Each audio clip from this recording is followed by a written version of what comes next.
Hello నమస్తే welcome back to my YouTube channel veggie paradise. I am Gajavalli Sai Sahithi. ఈరోజు Shivaratri special శనగపప్పు పొడి పప్పు చెక్క. పాత రోజుల్లో అయితే శివరాత్రి వస్తుందంటే చాలు పప్పు చెక్క చేసుకుంటూ ఉంటారు. ఇప్పుడున్న బిజీ లైఫ్లో అసలు శివరాత్రికి పప్పు చెక్క చేసుకోవటమే మానేశారు. కానీ ఈ ఇయర్ అయినా మీరు ఖచ్చితంగా శివరాత్రికి పప్పు చెక్క చేసుకోండి. మరి మన నానమ్మల కాలం నాటి ఈ శనగపప్పు పప్పు చెక్క రెసిపీ చూద్దామా? Let's begin the recipe process. First ఒక మిక్సర్ జార్ తీసుకొని మీకు నచ్చిన కప్తో కానీ గ్లాస్తో కానీ ఇలా 1 కప్ శనగపప్పు తీసుకోవాలి. తర్వాత ఇందులో 2 యాలకులు కూడా వేసుకొని కోర్స్గా గ్రైండ్ చేసుకోవాలి. చూడండి, ఇక్కడ చూపిస్తున్న విధంగా మరి పప్పులుగా ఉండకూడదు, అలా అని మెత్తటి పౌడర్ కూడా అవ్వకూడదు. ఇలా రెడీ చేసుకున్న తర్వాత దీనిని పక్కన పెట్టుకోవాలి. ఇప్పుడు స్టవ్ మీద ఒక గిన్నె పెట్టుకొని మనం ఏ కప్తో అయితే శనగపప్పు తీసుకున్నామో అదే కప్ తోటి 1 కప్ బెల్లం తీసుకోవాలి. ఇప్పుడు ఇందులో 1/2 కప్పు వాటర్ యాడ్ చేసుకోవాలి.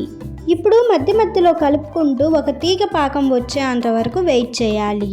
శనగపప్పు క్వాంటిటీ బెల్లం క్వాంటిటీ ఈక్వల్గా యాడ్ చేసుకున్నామంటే స్వీట్ పర్ఫెక్ట్గా సరిపోతుంది. అలా కాకుండా మీరు ఎక్కువ స్వీట్గా తినాలనుకుంటే బెల్లం ఇంకొంచెం ఎక్స్ట్రా యాడ్ చేసుకోండి. అక్కడ బెల్లం మొత్తం కరిగి తీగ పాకం రెడీ అయ్యేలోపు ఒక ప్లేట్ తీసుకొని ఇలా నెయ్యిని అప్లై చేసుకొని పక్కన పెట్టుకోవాలి. బెల్లం పాకం రావడానికి కొంచెం టైం పడుతుంది, ఓపిక్గా వెయిట్ చేయాలి. ఈ మధ్య మార్కెట్లో అయితే చాలా రకాల పప్పు చెక్కలు ఈజీగా దొరికేస్తున్నాయి. అండ్ మనమున్న బిజీ లైఫ్లో అవే కొనుక్కొని తినేస్తూ ఉన్నాము. ఒక్కసారి ఈ పప్పు చెక్కను ట్రై చేసి చూడండి, చాలా టేస్టీగా ఉంటుంది. అండ్ ఇక్కడ మనకి పాకం కూడా వచ్చేసింది. ఇలా పాకం వచ్చిన వెంటనే మంటని లో ఫ్లేమ్కి టర్న్ చేసుకొని 1/2 కప్పు ఎండు కొబ్బరి తురుము యాడ్ చేసుకోండి. తర్వాత ఇందులో 1 టీ స్పూన్ నెయ్యి కూడా యాడ్ చేసుకొని మొత్తం ఒకసారి బాగా మిక్స్ చేసుకోవాలి. ఇలా కలుపుకున్న తర్వాత స్టవ్ ఆఫ్ చేసి రెడీగా ఉన్న శనగపప్పు పౌడర్ని కొంచెం యాడ్ చేసుకుంటూ బాగా మిక్స్ చేసుకోవాలి. ఎంత ఫాస్ట్గా వీలైతే అంత ఫాస్ట్గా కలుపుకోవాలి. మీరు లేట్ చేశారు అంటే మొత్తం కూడా సరిగ్గా మిక్స్ అవ్వదని గుర్తుంచుకోండి. మొత్తం ఇలా మిక్స్ చేసుకున్న తర్వాత నెయ్యి రాసి ఉంచుకున్న ప్లేట్లోకి ట్రాన్స్ఫర్ చేసుకొని ఎంత పల్చగా వీలైతే అంత పల్చగా స్ప్రెడ్ చేసుకోండి. అవసరం ఉంటే చేతికి నెయ్యి రాసుకొని అయినా స్ప్రెడ్ చేసుకోవచ్చు. ఇప్పుడు కొంచెం గోరువెచ్చగా అయిన తర్వాత మీకు కావాల్సిన షేప్లోకి కట్ చేసుకోండి. పూర్తిగా ఆరిపోయిన తర్వాత మనకు కావాల్సిన షేప్లోకి కట్ చేసుకోవడానికి కుదరదనమాట. అందుకే మీరు ఈ స్టేజ్లోనే కట్ చేసుకోవాలి.